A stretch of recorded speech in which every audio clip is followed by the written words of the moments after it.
looks to be a very good vintage, a pretty ripe vintage. Not a perfect vintage all across the board, but definitely a very successful one.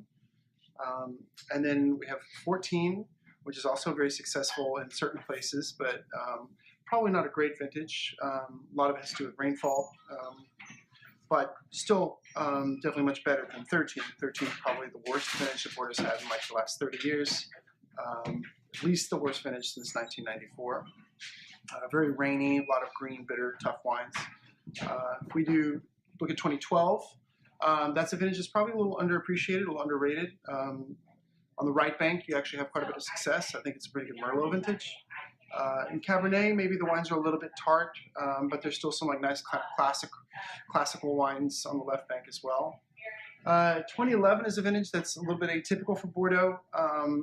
Wines just don't taste quite as classical, or it was very unusual weather, kind of backwards weather. The wines tend to have quite a bit of structure and darker fruits.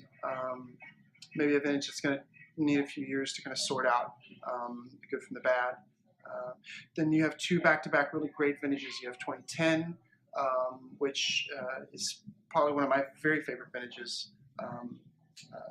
Full wines that are still somehow classical, still pretty elegant, but the alcohols are very high. And then you have 2009, which is maybe even a little bit lower acid and more opulent, almost kind of like a more New World style vintage. You have 2008, which is probably an underappreciated vintage because the wines have yet to show, I think, totally correctly yet. Maybe a little bit of tannin is kind of getting in the way of the fruit.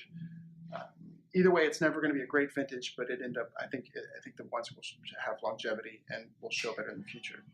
Then you have 2007, which is not a very good vintage, but it's really great for drinking right now. The wines tend to be a little softer, maybe a little more green, but they are giving a lot of pleasure, and you can't always just have great vintages. You have to have ones that you can drink on the nearer term.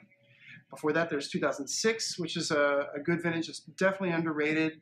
The wines, if there's anything to pick at them for, there's just that they're slightly shorter than like a great vintage like 2005, which is a tremendous vintage, probably totally perfect to me, on the left bank and the right bank.